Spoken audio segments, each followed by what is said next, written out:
Again, forgiveness, I'm probably going to be wearing this and having this shot in the next few videos. I think I'm going to watch a few of these in a row because I have a lot of cons coming up, so I'll do my best. But, okay, so for this one we got Zuko Alone. Just that title, you just sort of go, ooh, this is going to be a good one. First of all, I love Zuko, of course, the character. It's just a wonderful character. And in this episode, we get more of his backstory. We get more of the relationship between, I was going to say him and the sister, but not just that, just that whole world of his family and his friends. And I'll be honest, when I first saw, or rather heard the voice of Azula, I did like the voice, but I was saying to myself, you know, this almost seems a touch too, maybe a little too show-offy that I'm evil, and it almost seemed like the character was written a way where she would be so confident and conniving, and she wouldn't need to show off. But when you see this backstory, and you see what she's like, again, you see the progression into this character. If anything, it's impressive that she is as conniving and intelligent and devious as she is, because you see quite clearly that she is just this very nasty brat who just gets the sick joy out of misery. And it's, again, this is another character. It's like, oh, I can't wait to see more about her, because where did this start? Because we see clearly the family is run by a nice mother. It's a very kind, mother, who also has issues with Azula, wondering how did this happen, and even she sees she's losing control, and that can be very difficult. I'm wondering if they're going to go even more into that, but Azula seems to be very much, she wants to be like her father, where Zuko very much wants to be like his mother. And there's a scene I recall where the uncle sends Azula, he sends Zuko a knife, this very honorable weapon, and he sends Azula a doll. It's a very fashionable doll. And what I like about this is this could very easily be seen as, oh, he doesn't take women seriously, or thinks they should be in some other place or something like that. But when you see the characters, you know that's not the case. First of all, there's tons of women in it looks like there's tons of women in the Fire Nation Army, whatever, so it doesn't seem like the uncle would be like that. Second, when you see what she's like, you know he's trying to encourage Zuko to be probably stronger as well as honorable, because he knows there's a chance with him. Where with Azula, she is so far past gone and just getting worse and worse that he's trying to bring her back to that innocence. I know it sounds like I'm probably reading too deep into it, maybe I am, but I think by getting her the doll, that's what he's thinking, because he probably knows, okay, this kid, like, you have to come back to being a child, okay, because Zuko is being treated very nicely, and he's acting very nicely back, and he is confused and sort of lost, and the sister seems to have found her place. It's just a horrible, terrible place. And unfortunately, it's very much following alongside what the father thinks. So we got this backstory going on. Then we also have Zuko trying to, for lack of a better term, discover himself. He's trying to find his path. He's trying to grow stronger on his own. And he finds this family in the Earth Kingdom. I've discovered to call it that. All these people are like, it's not Earth Nation! Okay, I said it wrong, but dude, so many people got angry at that, so I don't know. I got it wrong. So I know it's Earth Kingdom. I'll try not to call the others Water Nation or whatever. They call them the Four Nations in the opening, that's why. Or was it Four Kingdoms? Shit. Okay, well, anyway, bottom line, Earth Place. Zuko's in Earth Place, and he comes across these people who are, these soldiers who are not nice soldiers. They're bullies, they're thugs.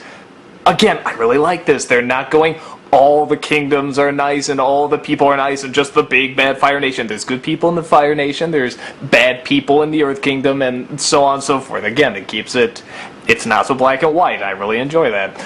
So you got these thugs being real jerks, and Zuko sticks up for this kid. Doesn't quite fight them, which I like, and makes it very clear that he could. And even the soldiers there are intimidated by him. Like, they'll take stuff from him, but they won't hurt him. They won't fight him. Which I enjoy. They see, okay, this...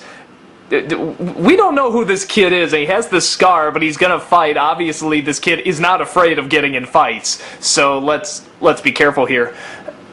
So he befriends this family because he stood up for this kid, and him and the kid, they're forming sort of this nice friendship together. He's getting along with the family.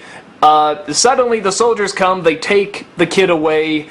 They say, "Well, if you're old enough to try and dismiss us and yell at us, you're old enough to fight. We're going to turn you into a soldier."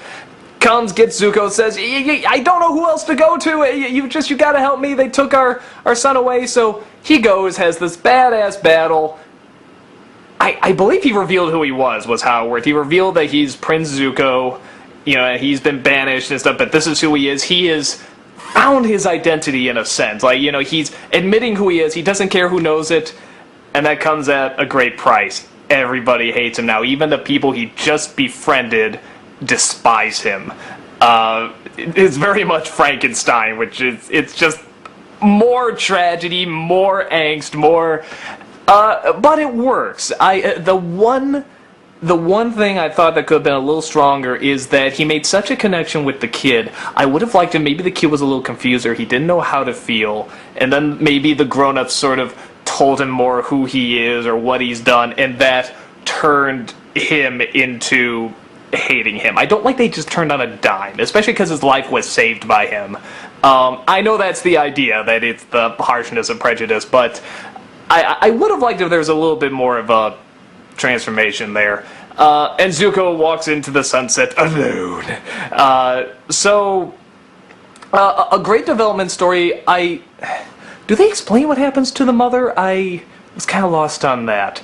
She goes up to him while he's asleep. Just bad stuff apparently is going down. The grandfather is dead or is going to die.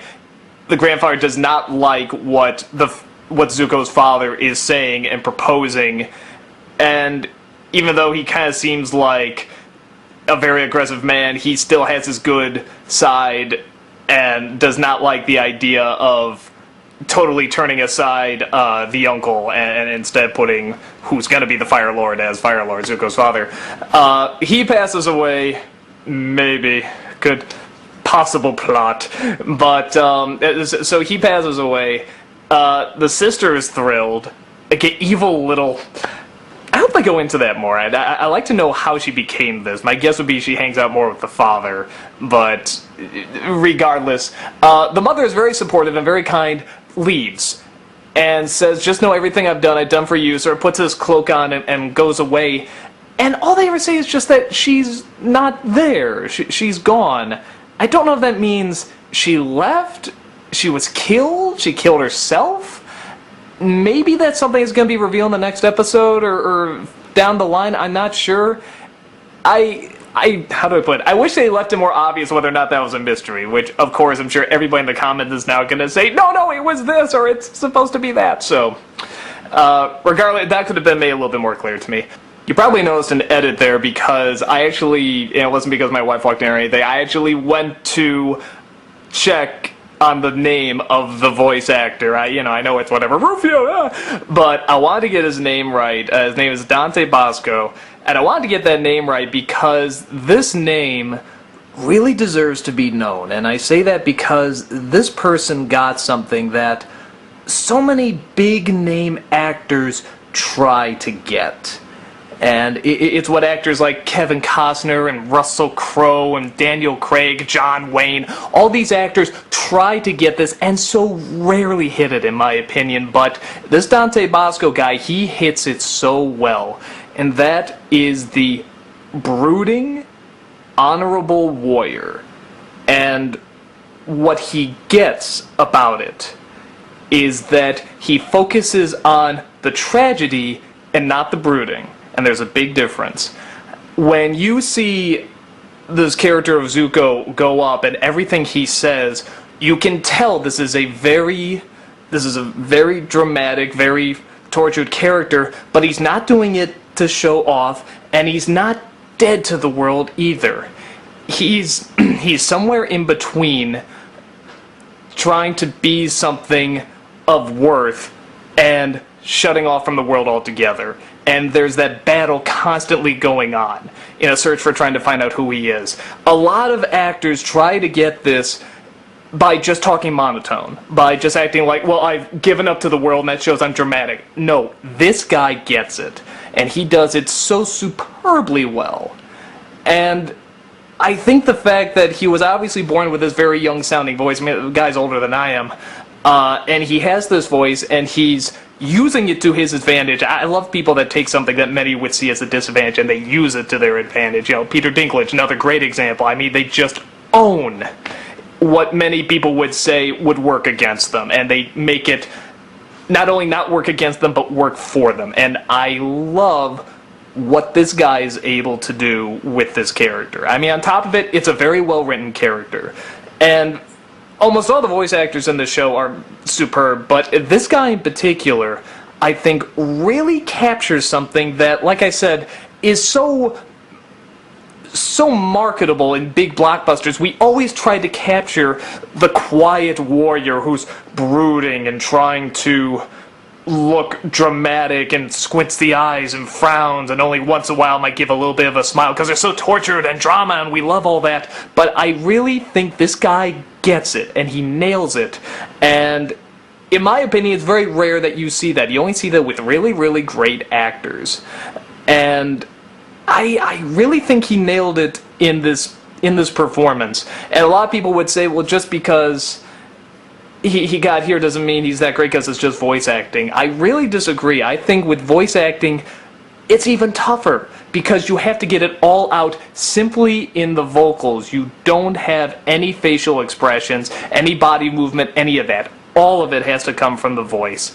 And this guy really nails it, and he does a wonderful job. So, in this episode in particular, I mean, it's been that way through all the episodes, but in this episode in particular, I really wanted to point that out, and I really wanted to give this actor credit, because any show or movie, even plays to a certain extent, are very much a collaboration of writers and directors and actors and so forth. But every once in a while an actor is allowed to really, really shine, and you can just tell, no, this wasn't just good directing, good writing, good cinematography, good artistry. This is good acting. And like I said, I really just wanted to give kudos to this guy because he really creates a wonderful character here, along with the writers, but it is a very specifically well hammered out performance. So I just wanted to give kudos to him. So yeah, that's about it. Just another really good, strong episode. I'm looking forward to see if they go even more into the backstory. I'm sure they will, because I anything with Zuko, as soon as his name was in the title, it's just like, oh, I love Zuko. So yeah, again, I love hearing anything about that character, and I look forward to anything about all the other characters, because I love all the other characters. So I will see you in the next episode. Take care.